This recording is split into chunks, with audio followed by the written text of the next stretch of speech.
All right. We are excited to have you all here this morning. I think usually I'd give folks a few more minutes to join, but I think we're just gonna get started because we have a lot of information to get through, and we want to make sure we can get through all the some of your questions at the end too. And we have a lot of folks here, so we're excited to have you all.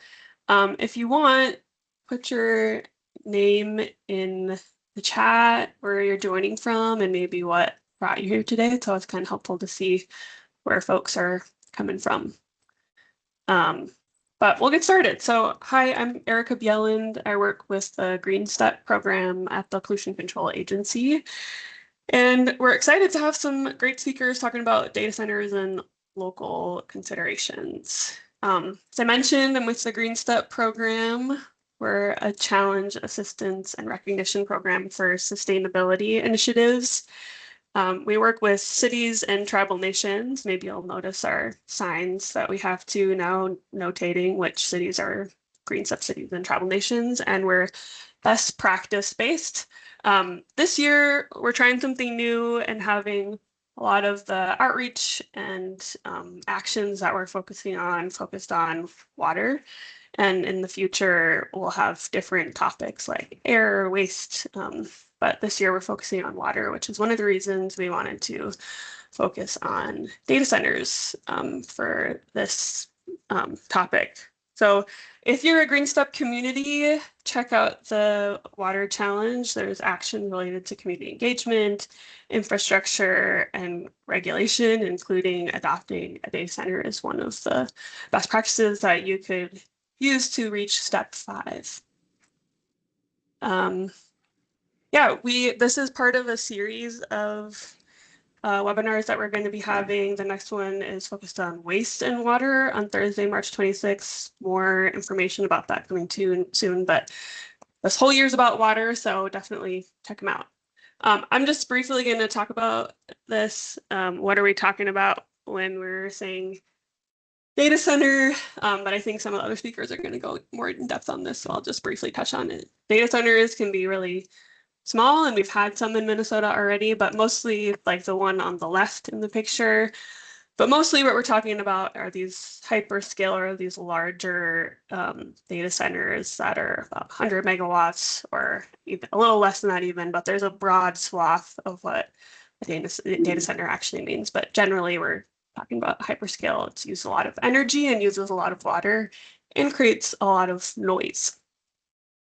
I also wanted to mention that we have been getting some resources ourselves of different ordinances, different things that different cities have done in Minnesota and other places. So we have a resource list that we will share with you after this too. So for example, there's some different ordinances that just were passed in Iowa, and Egan just passed some moratoriums with different examples that we will also share beyond this webinar too. Some great speakers lined up. This is the order. We have Catherine Neschler from the Environmental Quality Board. Some of you may have heard some of this information before from her, but talking about environmental review and options for local governments related to environmental review. James Kramvik's going to talk about what Brainerd considered when they adopted their data center ordinance. And then we have Elise Harrington, who's going to talk about some of the research she's done at the Humphrey School related to data center ordinances as well. Okay, last thing that I have to say is I think we're all used to online meetings at this point. Make sure you're muted or we will mute you so we can hear the speakers. If you have a question, use the Q&A feature. I have some photos there. The top one is showing at the top. It says Q&A. There's a chat where again you can say, hey, I'm from here, why you're here, or anything else you want to say. But the Q&A is for questions, and then you can click ask a question, and then that third photo is showing if you have a similar question that is asked in that chat, you can upvote it, and then Stephanie, who's going to be monitoring the Q&A feature, that helps her kind of prioritize which questions to ask, because we won't probably be able to get to all of them. So just utilize that. And if you have questions about that, let us know and we can try to help. Okay, I'm gonna pass it over to Catherine and let her start and share her screen. All right. Well, thanks, Erica, and thanks everybody for the invitation. I am happy to be here. There we go. Clicking the buttons to make the presentation go. Fabulous. So good morning, everybody. My name is Catherine Neuschler. I am the Executive Director of the Minnesota Environmental Quality Board. We are a multi-member board that works to support informed decision-making that protects and enhances Minnesota's environmental quality. I think for this purposes of this presentation, one of our key roles is that we administer the state's environmental review program, and the staff provides technical assistance. So I will say it again at the end, but if you're doing environmental review and you need help, please call us. We are here for that. I think, Erica already framed this up a little bit, but in terms of thinking about state law, especially environmental review, Minnesota has had data centers for years and has had for at least a decade a tax exemption for qualified data centers, and DEED tracks those. And my understanding from them is there's a total of about 40 certified qualified data centers that get this tax credit in their list. But they have tended to be smaller types. You might hear the words enterprise, managed data centers, co-located data centers. And then today with AI, cloud computing, we get this idea of hyperscale data centers. And so they are different, I think, or many of us view them as different. And we have a lot of state regulatory programs that may well apply to data centers, but really none of them were designed specifically with these kinds of facilities in mind, which really introduces complexity. I want to talk briefly about some things that happened last year, because that lack of specific alignment, there have been and continue to be a lot of discussions about what laws and regulations related to data centers need to change, what might need to be adapted, or what new data center regulations might be needed. And so last year during the 2025 session, I heard a lot about the sales tax exemption, zoning, permitting, water use, energy use, including climate goals, electricity prices, and environmental review. What happened last year was there was a lot of stuff. There was a data center bill. I'm going to talk about it super high level. The bill that passed included provisions defining a large-scale qualified data center, made some modifications to the sales tax exemption, did some other things related to taxes and wages. Regarding environmental permitting, it directed interagency coordination through DEED's Minnesota Business First Stop program, which has been around since about 2012 and now has a data center working group. And then it also set up pre-application evaluation of water use by DNR. This is a voluntary program for data centers that will consume more than 100 million gallons per year. And I know both First Stop and DNR are working on kind of their processes and some checklists. There was also a lot done on the energy side, which I am not at all an expert on, but work to try to make sure that prices stay fair and that the carbon-free standard is met. So while there was a lot done, one of the areas where we didn't see change last year was in environmental review. And I won't be shocked if this comes up again this year. I know there's been calls for a moratorium, but I will talk just briefly. So just a reminder that the environmental review program is meant to review projects that have the potential for significant environmental effects, to help us understand what those impacts are going to be and provide information during project design that's going to support permitting down the line. It's also designed to support public participation, but it's not an approval process. There's no law that says, oh, this project has environmental effects, so you can't do it. It is just information gathering. So none of these statutes or rules say data centers anywhere, but that doesn't mean that it doesn't apply.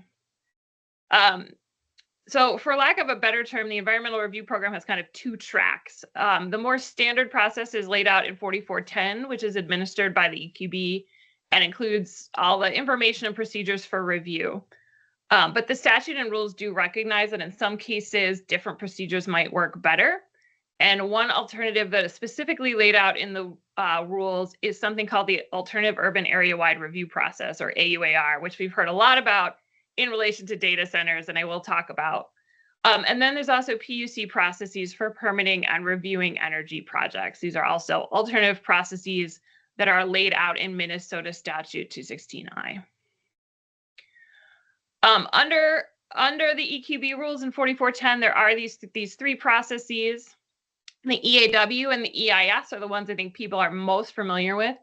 The EAW being a brief document that sets out the effects of a project by answering 22 questions in a prescribed form. And then an EIS that's more complex and detailed and includes alternatives analysis. And then there is the AUAR process, which again, I have more about later. And so all of those processes are meant to answer questions about the project and its impacts in multiple areas, such as greenhouse gas emissions, land cover and land use change, water resources, hazardous waste and materials, air pollution, visual effects, noise. Those are what the questions sort of tend to. So one of the questions we get asked a lot is, okay, well, when do you have to do environmental review? So one of the core features of the rules is this idea of mandatory categories. An environmental review is required when a project type is defined by a mandatory category and the extent of the project described meets or exceeds the defined threshold. For example, a threshold around a project's acreage, a greenhouse gas emissions, or the size of a warehouse. There's mandatory triggers for both EAWs and EISs. But there's also something called discretionary review, and I would really emphasize this for local governments in the room, that any government that has the authority to permit a project has the ability to order review if they feel that the project may have the potential for significant environmental effects based on the nature and location of the project and those effects. There's some limitations. You can't review a project twice, and there's other specific exemptions. But particularly if you're the first government unit to act, you can make the decision, subject to whatever your internal procedures are, to do environmental review and to use the format and procedures that fit for the project you're looking at. So in other words, just because you can use an alternative process like an AUAR, that doesn't mean you're required to do so. And I just thought it would be helpful to put a couple of examples of mandatory categories that exist that could be applicable to data centers. Again, there's nothing in our rules that say data centers of this size must go through review. And I suspect that we may see some bills at the legislature asking us to add that. But there are other pieces that may require it. So just note the category defines the project, like the construction of something, or a size, and then a size like the megawatts of power, the floor space, and then which government unit does the review. And of course, an EAW can also lead to an EIS if the EAW finds the potential for significant environmental effects. So I want to talk a little bit more about AUARs, which is one of the specific alternative or substitute environmental review procedures. And it's designed to look at the potential environmental effects from anticipated projects within a defined geographic area. It's only available to local governments. We generally see them when cities or counties are looking to evaluate potential impacts from development-based land use designations within a comprehensive plan. And so the AUAR reviews development scenarios, at least one of which must align with the current comprehensive plan, so that the range of potential scenarios within a geographic area can be looked at holistically and early in a planning process. So it's a planning tool, but it also acts as a substitute for an EAW or an EIS for applicable projects, which is limited, but those that occur or align with the development scenarios. And it is limited to residential, commercial, warehousing, and light industrial development. And I think you sort of think of this AUAR as you move from the general idea of development scenarios to finding the specific projects that will happen. So a local government might review a scenario with a certain amount of residential development in it, and then a project may come in that says, I'm going to build a certain number of homes.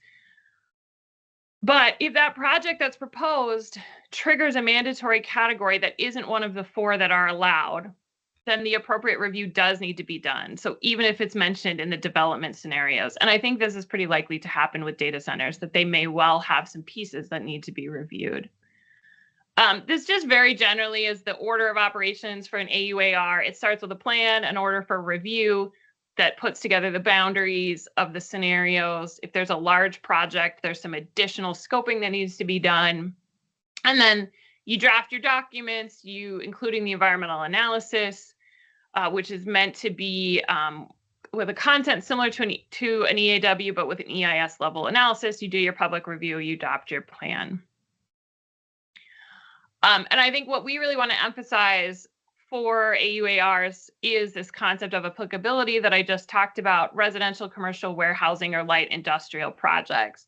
When those are included, they're exempt from future environmental review if they were properly evaluated within the AUAR and the project doesn't trigger a separate mandatory category.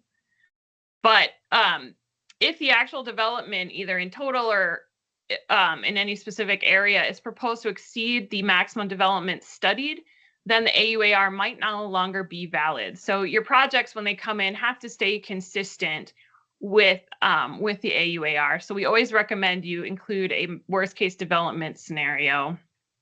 And if some environmental effect isn't properly covered, so say, for example, a project is coming in within the development area that uses more water than reviewed, but not, even if it's not enough to trigger another mandatory category, then the AUAR might need to be updated, or some other additional review might need to be undertaken. So we have seen since about spring of 2023, many environmental review documents that are indicative of potential data center activity. Many of those have been AUARs, and many of them are under legal challenge. So I think with the data centers, we're really seeing an increase in AUARs, and a lot of these have had kind of technology park scenarios. I mean, obviously, the complexities is that the AUAR might be applicable because data centers do fall under our definition of light industrial, but without information about a specific project and what that consists of, we can't really identify at this point if the AUAR will be fully applicable and valid as review once a data center project fully develops. So that will be something that will be really important for the local government, or whatever the responsible government unit is, to ensure whether that's applicable, or whether the EAW needs to be done, or an AUAR updated. Also, these data centers have really unique combinations of facilities that get put together in ways that we haven't always seen before, which leads lots of questions because they fall under different project types, and particularly may overlap between the regular rules and the rules that are specific to energy projects. And obviously there's lots of concerns by the public about transparency and sufficient information, especially when the AUAR is used. We do think that that whether an EAW is needed is going to be highly influenced by a data center's energy generation, water supply, hazardous materials, and building size. And we do have a brand new data center FAQ on the EQB's website that goes through some of those things that I just talked about and really tries to answer some key questions about environmental review. We know it's an area of big questions here. So we are here to help. The technical assistance line is staffed and happy to answer questions. We can't give legal advice, but please, please, please, local governments, if you have questions, reach out. We really want to help you if you have a project understand environmental review needs. And that's across the board, not just data centers. So thank you all. Awesome. Thanks, Catherine. And Kristen just put that link to the FAQ in the chat, but we also will follow up with a resource list that will include that too after this. Next, we have James from the city of Brainerd, if you want to share your screen, talking about the ordinance that they developed. And a reminder, we're going to do questions at the end of all of the presentations. If you want to use the Q&A feature for those folks that just joined, you can put questions in there, and then you can also upvote questions if you have a similar one. All right, go ahead, James. Sounds good. Yeah, so my name is James Kronvik. I'm the Community Development Director for the City of Brainerd. Just want to say good morning to everyone, and thank Erica for inviting me to present on what we've been doing in Brainerd. So again, we kind of touched base on what data centers are, so I won't go too much into that, but includes AI, cloud storage, and crypto mining facilities. Something that we wanted to keep in mind with our ordinance is certainly there's lots of different sizes and types of data centers. For instance, our city has a server room that could be considered a data center. The county, we have a local internet company that has a pretty large server room and storage area. So that really wasn't the point of the ordinance that we were looking at enacting to kind of capture conditional use permits for them.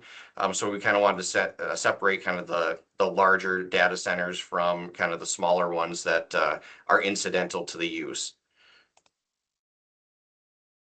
So again, there's lots of different types of technology that can be utilized for data centers. The two that have been approached for the city of Brainerd are immersion data centers technology, which utilizes liquid cooling submerged into IT components in a fluid to dissipate the heat. So you can see at the top, that's essentially what that looks like. It's kind of like a coolant that would be used in your car to cool your engine. The coolant essentially recirculates through the system. It's brought typically to an outdoor coolant system, recirculates into that air conditioner, and then brought back into the system. This allows the servers to operate at a more optimal rate and uses less energy and more computing power. The one below you can see, this is a free cooling data center. A lot of times they're kind of these outdoor storage containers. And you can see kind of on the bottom, there's kind of openings or some mesh that allows kind of the colder air to come in. And then from the top, there's some type of fan that circulates that hot air out. It's kind of interesting. We toured a facility that utilized this, and they had indicated that in the wintertime, because it's so warm, they'll even see grass and weeds growing around it. And deer often like to be next to them in the wintertime because of their warmth. So I thought that was quite interesting that they can generate that much heat. So the current crypto facility that we have in Brainerd is just for crypto. This one is operational. It utilizes between 20 and 25 megawatts of electrical energy. And just to kind of give a perspective on that, 25 megawatts is typically the energy demand that the entire city of Brainerd consumes on a warm winter day. We use a bit more during the summertime. We're somewhere around 30 to 35 megawatts in the summer with air conditioners running throughout the city. So quite a high energy demand. And then their power agreement is for an interruptible load, which means power can be shut off at any time and utilized for emergencies or to divert power elsewhere. So there's some benefit to the actual electrical supplier, which is kind of the main grid, which is MISO. To do these interruptible loads, they're able to shut them off when there's an emergency or cities need more power. And then essentially these users get a discounted rate, and then they do get paid if the power does get shut off to divert elsewhere. So there are benefits that they can divert energy to other communities that may need it. So this facility utilizes both immersion and free cooling technologies. The immersion is housed in the existing facility there. And then the outdoor is kind of to the south of the building there, not pictured in there on the aerial view here. The property is located in our general industrial zoning district. City has not received any complaints on this one. Certainly there is noise generation, but as you see from the left, there's kind of a salvage yard, and then there's a lot of vacant property around it. So we haven't received a lot of complaints regarding this facility, but certainly ones that are placed next to more residential areas can have some issues. The other developer that is looking to develop in the city of Brainerd, this is a city of Brainerd property that we sold to VCV for potentially crypto mining. The city council sold this property in 2021, and in 2022 they had proposed 12 containers and 12 cooling towers, 20 feet in length. The project was ultimately not done. I think it was mainly a result of some of the cryptocurrency crash that happened in 2022. So they held off on that. There was an interim use permit that was approved for this one. Public hearing was held. At this time, nobody from the public really spoke on this one, as I think there's probably not a clear understanding in Minnesota what data centers were all about. And then after 1 year, if it's not used, essentially the interim use permit is non-valid. So in 2024, I think once the crypto market had increased again, they had updated some plans for 26 containers, 40 feet in length, again applied for the conditional or for the interim use permit. City council ultimately denied this one as there was a lot of concerns. We did have a number of people show up from the public that had concerns specifically for noise and the lack of regulations that the city has. So we're currently still working with the developer on this one. They are updating some plans. They are talking about specifically immersion technology on this site to help with some of the noise concerns. So again, this was the plans that were proposed by VCV. You'll see on the south, you have kind of the server room that houses the computing servers in the middle of the transformers. And then on top would be the coolers. So again, it's kind of that fluid circulates through the system to go from the servers to the coolers and then back to the servers. So city ordinances, when this came about, and there's certainly a lot of public discussion on this, City Council adopted an ordinance in 2024 that prohibited essentially data centers in outdoor storage due to noise concerns. And this is really a result, there's definitely a difference in sound. So the outdoor storage containers, you hear the actual servers themselves running, which has a kind of a higher pitch squealing sound. Versus the immersion technology utilized more of like an air conditioner sound, which is kind of a deeper hum to it. So property owners were definitely concerned about kind of that higher pitched squealing sound that's a result of some of the outdoor containers. So that was a relatively fast, it was a one line that we added to our outdoor storage allowed use section. So we passed that within a matter of months. And then City Council directed staff to work on a separate data center ordinance with a section on our allowed use table and section devoted to regulations of data centers. Previously, we considered data centers, light manufacturing and manufacturing allowed in our general industrial zoning district as a permitted use. So obviously we had to look at potential ordinances that have been enacted around the country to look for a model ordinance. The ones that I found that I think were useful were Chandler, Arizona, and then Fairfax, Virginia. And then staff also included provisions based on some of the recommendations and comments from the public, as well as the Planning Commission and then other staff members. Certainly Brainerd Public Utilities was heavily involved in creating this ordinance as well. So some of the public concerns, noise seemed to probably be the biggest one that property owners were concerned about. The proposed development that has not yet happened is kind of on the edge of our municipal boundary. And those property owners or properties are rural in nature and they enjoy the wildlife, they enjoy the rural setting, and they were certainly concerned about sound impacting their enjoyment of their property, their backyard. Opening their windows at night. So that was probably one of the biggest concerns, but environmental concerns were also brought up. Energy use and how that affects carbon emissions and some of the mandates that Minnesota has in the future for energy usage. Water usage, there hasn't been a huge concern with the ones that have brought forward, but certainly as discussed before, some types of technology will heavily use water. Hazardous waste, so that fluid has a certain lifespan and needs to be disposed of, wanting to make sure that it's disposed of properly and in a legal manner. And then wildlife concerns, residents were concerned and brought up articles that could affect songbirds or deer or other types of wildlife in the area and push those out due to the sound. And then one of the other big ones that the public was concerned about was the lack of regulatory control without the conditional use permit. So conditional use permits, you can apply reasonable conditions to that permit. One thing that I would do if we do go through this process is add a condition that it can't exceed MPCA noise standards. So if they would exceed those noise standards, then at that point, if they're not correcting it, the city could potentially take that conditional use permit away from that operator. So before we had those permitted use, it's a little bit more difficult to have a regulatory aspect with that. Some of the other things, screening mechanical and electrical equipment, especially if it's along one of our major thoroughfares in the city.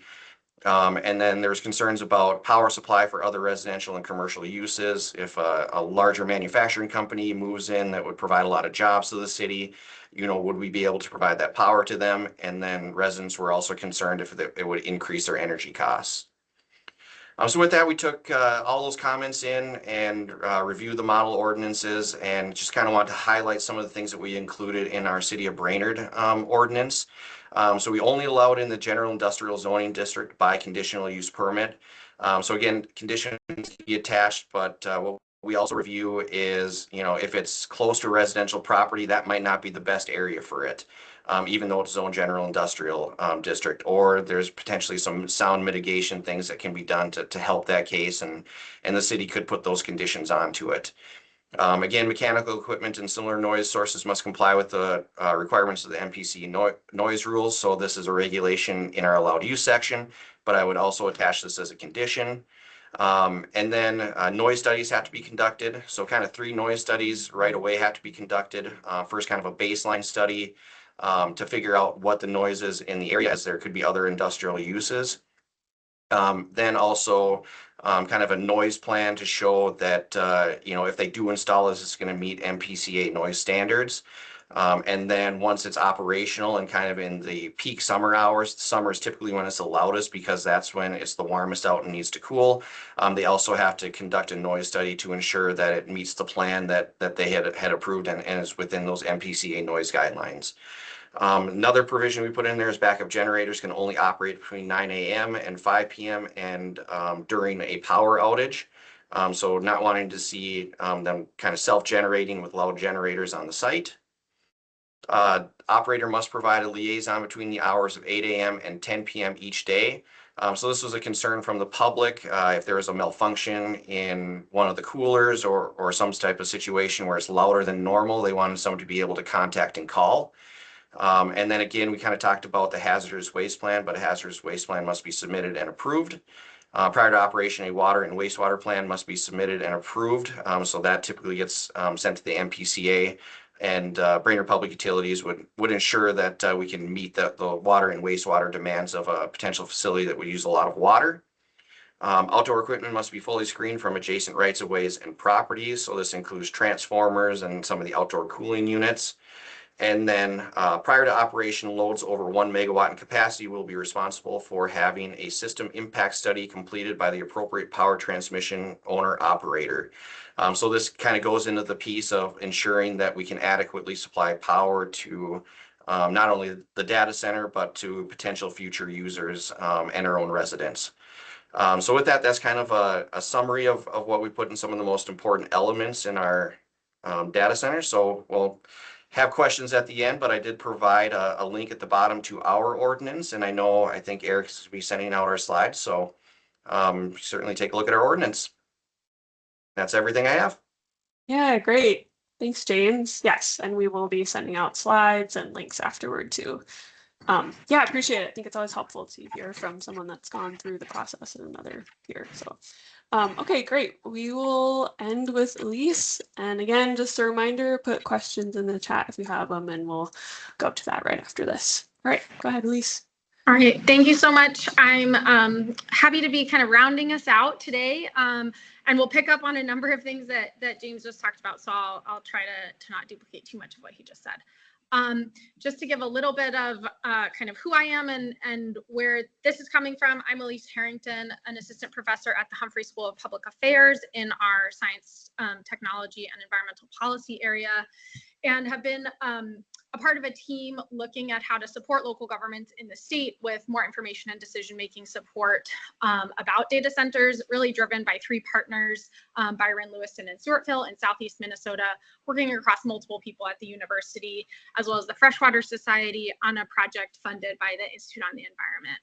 And one of the first things that we've been doing as a part of this project is interviewing other places. So the examples that I'm going to talk through today are about kind of local ordinances, not from Minnesota, but places that have a longer history of data center development. And I will note this is by no means comprehensive, but a work in progress showing some of kind of the examples that we've found to date.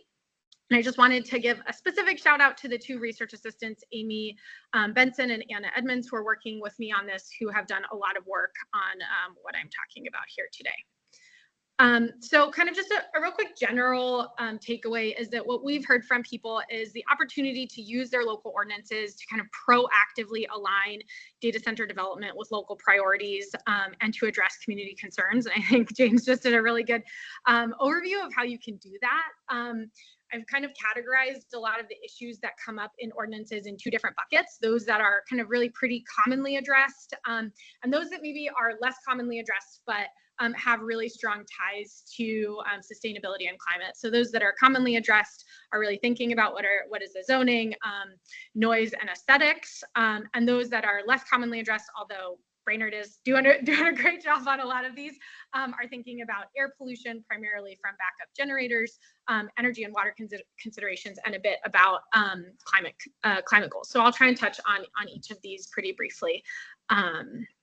So thinking about zoning or where to allow data centers, we've heard kind of two primary strategies. The first is using overlay zones or overlay districts that have kind of additional requirements that allow jurisdictions to ensure alignment of data center development with both infrastructure requirements as well as additional needs for review or impact mitigation. And there's lots of examples of places using these overlay zones specifically for data centers. But not all places we reviewed explicitly have kind of data centers as a defined use beyond existing commercial or industrial use zoning districts that do allow this as a use. And in particular, across things, what we heard, and I think James covered this as well, is a recommended shift to move away from by right to either a conditional or special use permit for data centers to allow kind of opportunities for additional review as is required, as well as opportunities for public engagement and participation in the process. The second most common area that is commonly addressed in ordinances is noise, and so Chandler, Arizona also informs some of what's on this slide too. So that is a good example that James already highlighted with some creative ideas on noise.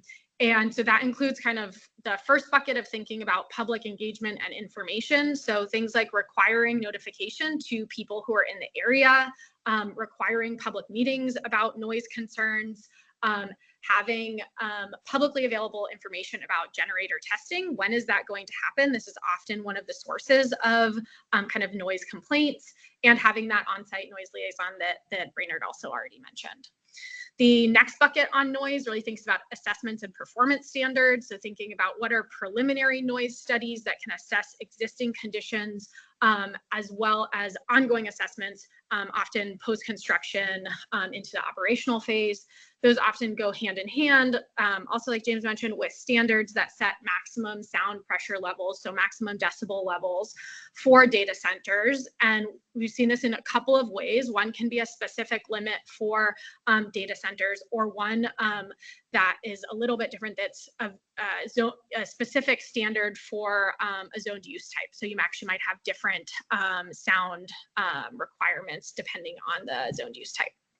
And the last bucket is in addressing noise through design requirements and operational requirements.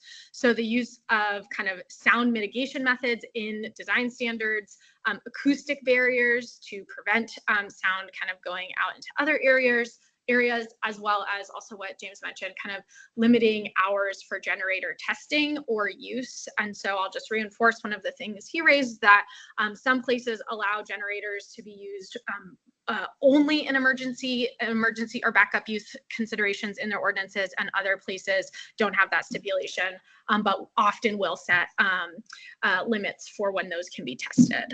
The next really common requirement is really thinking about using ordinances to enhance aesthetics of data centers. This also becomes a community concern for those who have to go and kind of either interact with the data center in their neighborhood or drive by it commonly.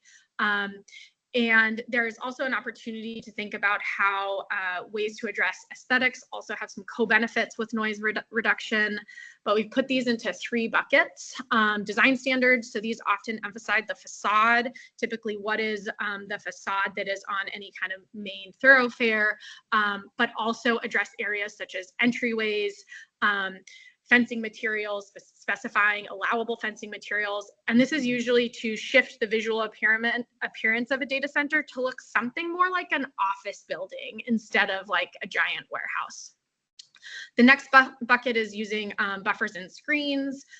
This is particularly salient if the parcel abuts an area that is zoned for residential, and often will include things like landscape buffer yards, so including plantings, but not exclusively. So You can have, in particular, screens that are planted, but as well as other materials such as fencing. And then the final kind of bucket in aesthetics is thinking about setback requirements, again, primarily if this is nearby to residential. Just wanted to flag one other example that is, some places like Frederick County, Maryland, also just include general language about avoiding or minimizing kind of to the maximum extent practicable impacts on the view shed. So as we go into kind of the areas that are less commonly addressed in ordinances, but really might have this key connection to sustainability, climate, or other kind of environmental considerations, we come into air pollution from backup generators.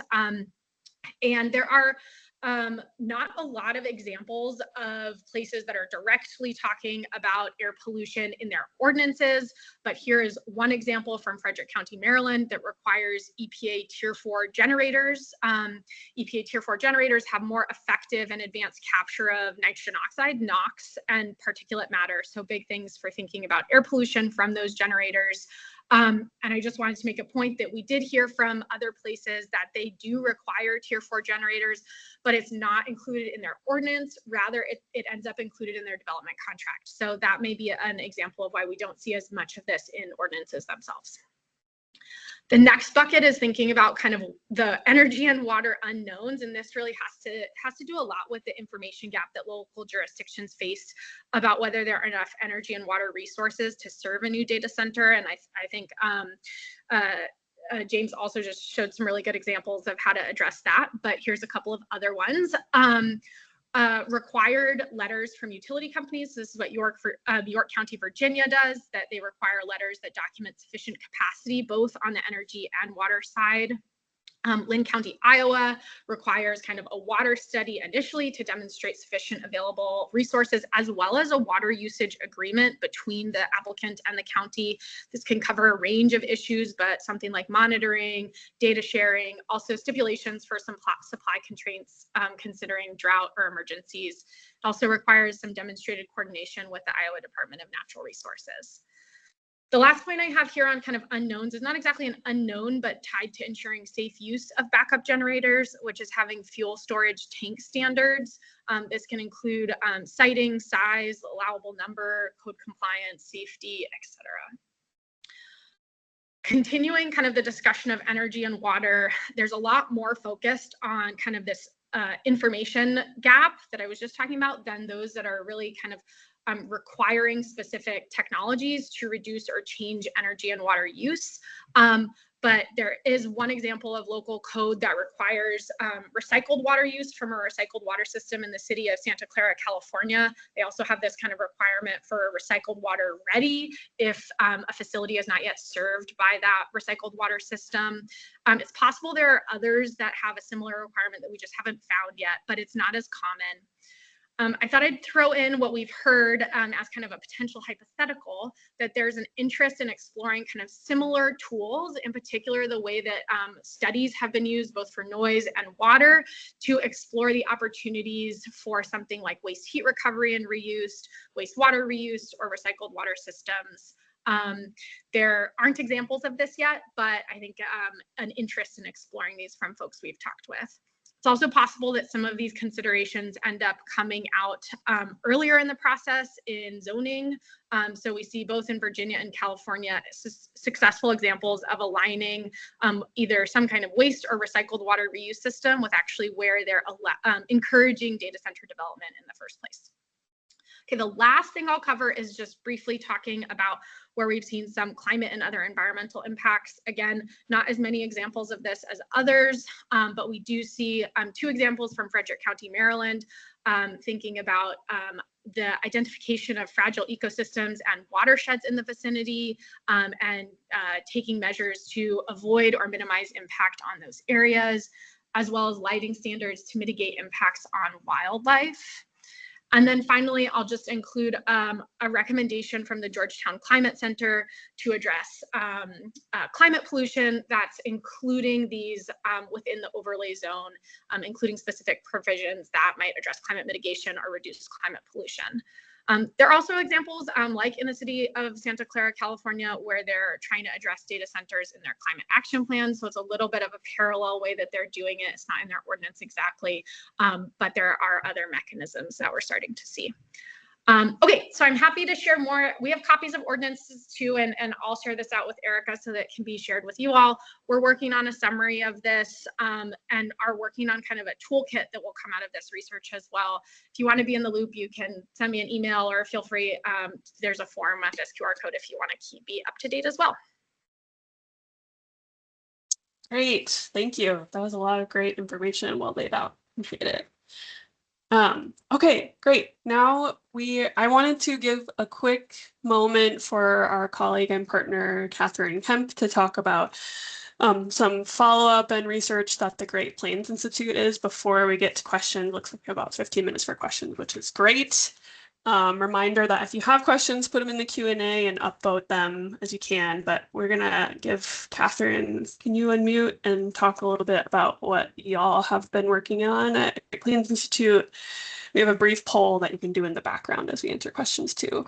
I'll also say for speakers, if there's like a really quick question that you think you can answer in the chat and just write it down, go for it. But also if you feel like you can't do that as two things at once, that's all right too. But we're going to try to get to as many as we can.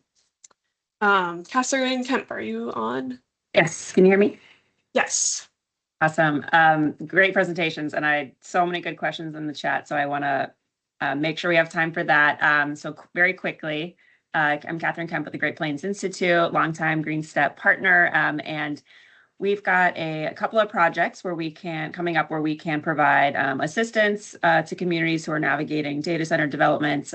Also want to create a few resources, and so we're really looking for some feedback on how to kind of scope those projects. So if Erica's going to launch a poll with some questions to that we would love for you to answer. Most important ones are what kind of assistance you're looking for, kind of, and what kind of your main concerns are, so we can make sure that we can address those with our upcoming projects. And so this will just kind of happen in the background, right, Erica? Yep. Yeah. So Okay. I'll answer those in the back. That'll help them with the we're doing. All right. Awesome. Fantastic. Awesome. Thank you all. Thanks. Okay, I'm going to pass it over to my colleague Stephanie that's been keeping an eye on the questions. And I'll let you go start. Hi everyone, I'm Stephanie. I'm with Green Corps and I work with Green Step Cities here. Thanks for being here today. I'm going to go through the Q&A questions, and there are so many wonderful questions here. Thank you so much for popping those in. We're going to start with Marissa here. She's got the most upvoted question. She's asking, and would prefer, this is a question for our speaker, Catherine, to answer. All right, she wants to know what tool, ordinance code policy for statutory cities as opposed to charter cities to require data-centered related projects go through environmental review, even if the project is determined to only have to do a discretionary review based on statute. It's a longer question for you. Yeah. Sure. So I don't know that there's much of a difference between like what type of city. I would just say like the rules in Minnesota 4410, which are the environmental review rules, do talk about discretionary EAWs. And so any government unit that has a permit, can do that. I'm trying to see if I can really quick find my rules and remember what the citation is there. But in general, you do have the opportunity to make that decision that that the project may have the potential for significant environmental effects and order an EAW. And so that there's also a public petition process. So the public can petition for a review with 100 signatures, and then it can be ordered by the government that is petitioned. And I'll try to find the link and throw it in the chat. Thank you, Catherine. All right, next up we've got Elise. She would like to know, when considering building size for the data center review, does this also apply if the data center is building multiple buildings? Like if the buildings themselves are below the threshold, but the total square footage of the whole project is above the threshold? If anybody can answer that.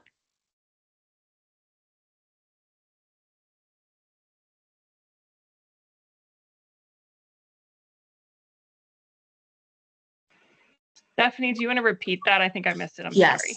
Oh, sure. When considering building size for the data center review, does this also apply if the data center is building multiple buildings?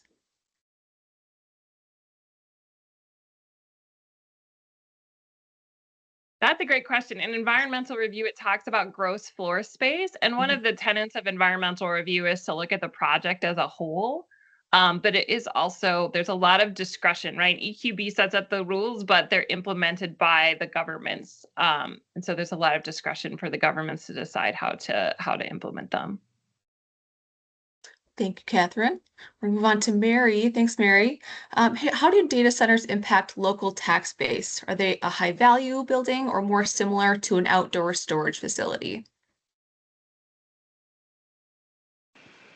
I can chime in a little bit of what we've heard from other places, and then if others have thoughts on this. But we've actually heard from places that they do have a pretty substantial impact on the tax base. It does vary a little bit based on what is taxable. If you can tax the equipment inside the buildings, because they are there's a lot of equipment in those buildings that is valuable. But you know, from other jurisdictions that have had a larger amount of data center impact, data center development, it has had quite a bit of impact on their tax base. More so in like property taxes, they're not like huge job generators, except for during the construction phase where there is a lot of job. You know, there's a lot of people, especially for those hyperscale data centers, working on them, but less in the long term. And with that, is there a quantified metric for the cities who are giving developments property tax breaks or exemptions as a development incentive?